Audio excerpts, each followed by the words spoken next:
All right, now that you've created your business manager, we're going to connect your assets if you have them already and create them if you don't. This is all about getting organized in our business manager so everything's all in one place and we're ready to start running ads.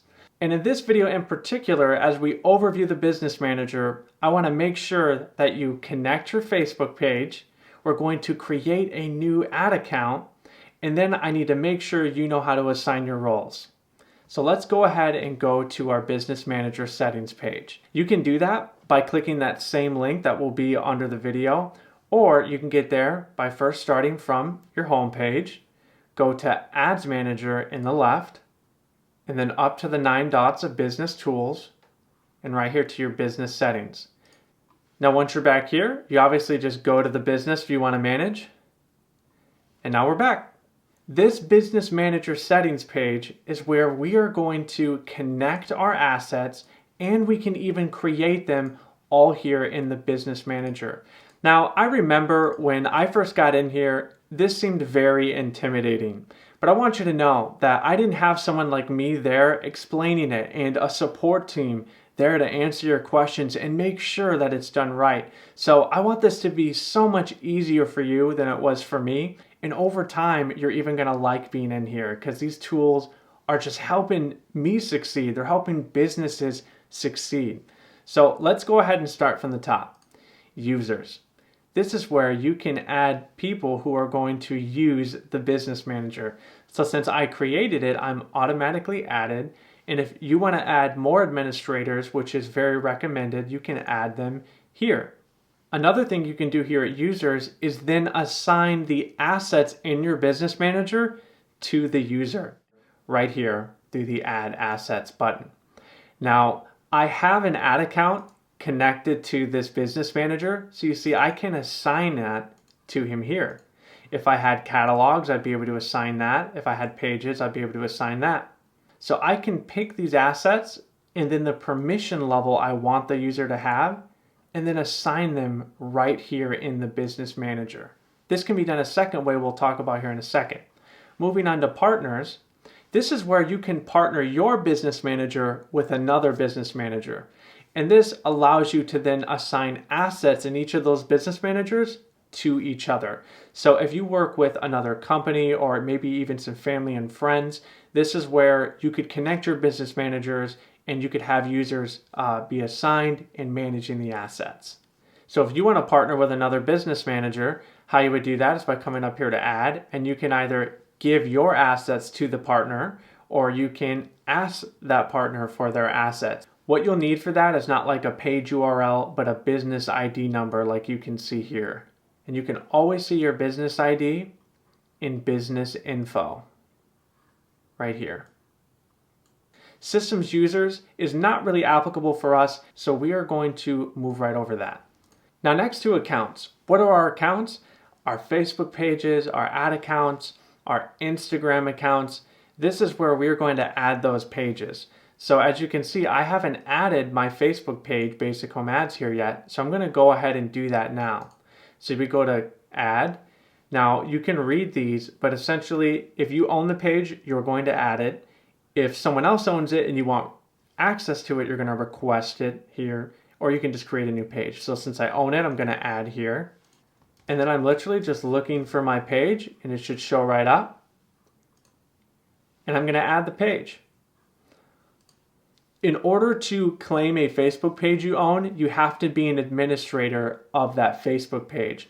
If you created the Facebook page, you're automatically an administrator. But if you weren't and someone else needed to do it, all they're doing is when they're on their Facebook page, they're going to go to their settings and make sure that you are added as an administrator in page roles.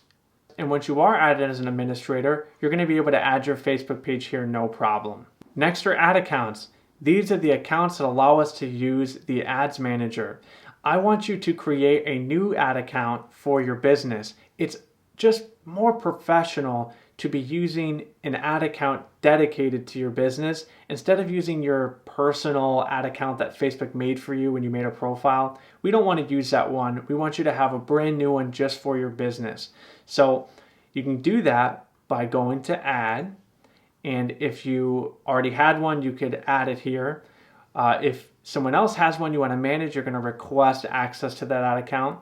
Or what I want you to do is just create a new one.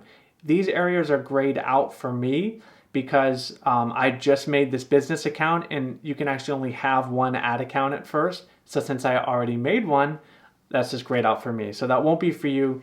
Go ahead and create your ad account. When you create your ad account, it's going to ask you to name it, pick your time zone, and the currency you're doing business in. Once you click next, it's going to ask if this ad account is for your business or another. Just answer and create your ad account.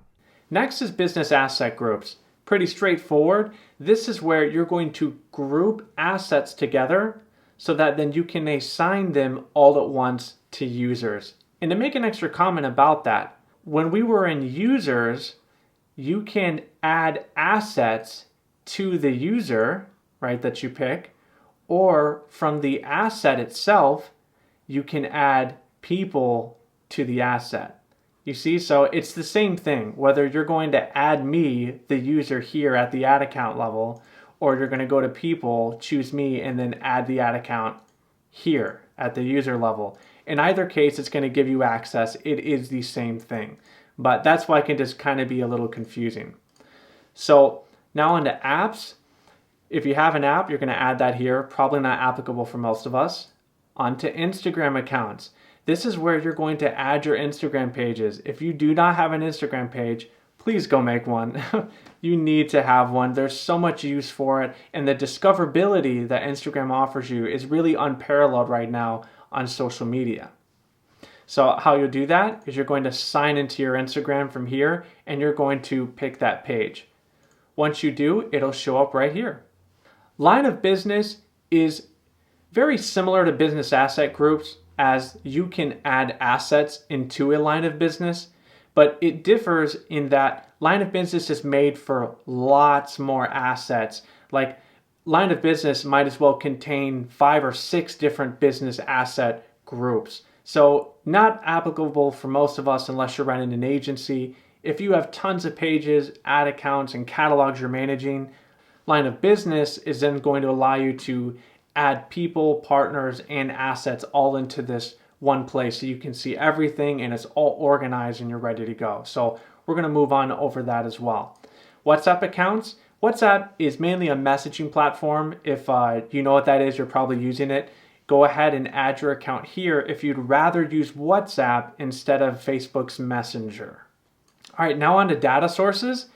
Catalogs is where we can add our catalogs and then assign roles, and we can even create them here as well. We're going to do that in another video. Pixels is also where you can add them here, assign roles, and even create one. We're going to have a separate video dedicated for this as well. So offline event sets, this is not applicable right now. We'll talk about that later, along with custom conversions and event source groups. But shared audiences is where when we create an audience in the audience manager, if you share that with any other ad accounts or people in your business manager or other business managers, you're going to be able to see what you shared right here. So it's just another way to stay organized and know all that's going on. And that pretty much covers the bulk of it, guys. Domains, you're going to add your website domain here. Block lists, if you got people blocked, you manage them here. Registrations. News pages are like a special kind of page that requires just more scrutiny from Facebook. They have more policy. So if you have a news page, if you do, you probably already know that, right? You're going to add that page here. Integrations, not applicable. We're going to look over. Payments, straightforward. You need to add a payment method so that we can pay for the ads we're going to run. Security Center is kind of important. Let's touch on this quick. Two-factor authentication is where when you sign into Facebook, they're going to send your phone a code saying, hey, someone's trying to sign in. Is this you? If it is, use this code to sign in. This just protects your account more. It's important for people like me who are managing many accounts and spending tens of thousands of dollars a week. I do not want people to get into my account, at least not easy, right? So you want to turn on two-factor authentication. Facebook may require this from you actually as well. As you can see, the flag here for adding an administrator, You want to do that. So God forbid you get locked out of your account, you're going to have another way that you can get that worked out. Down here to business verification, if this is grayed out for you, do not be worried because most businesses do not need to be verified. If Facebook does suspect some suspicious activity or fraud from you, they're going to request more information like an ID or proof of residence or billing, something like that. If they need it, just give it to them. Show them that you are legit, and then you're going to be ready to go to run ads. Request is where if you're sending assets or receiving assets and there's pending, waiting for people to accept that role, you can see all that here, what's received, sent, and pending. Notifications, very straightforward. This is where you can get emails about all the activity happening in the account. This is something you'll go in and customize yourself. The default setting is pretty all right. One thing I like to have is to make sure that I'm getting notifications for my ad account. So if I create an ad, I want to know when it gets approved, when it goes live, things like that. So I'd make sure that is turned on, but you can adjust that as you would like. Business info, coming here to a close. Notice right at the top your business ID. That's going to be important when you want to connect your business manager with another business manager. And down here in business details, fill it all in. Put all this information in. I would also recommend adding your tax ID. It says it'll be optional, but if you have one, put it in. It's just another way to show them that you are indeed legit. Now with Setup Guide, this just covers all that we went over. For example, we want you to create an ad account. So if you have one or you don't, we want to get that connected. We want to get your Facebook and Instagram pages in, add those to your business manager, and make sure to add another administrator. So you can go through this and just kind of check them off if you want. But that covers this video. Now go ahead and do that. Connect your Facebook page or Instagram pages and create a new ad account, and then make sure you assign yourself the access to them so you can get ahead and start using them. If you've done all those things, well then get ready, because in the next video, we're talking about setting up your Facebook pixel.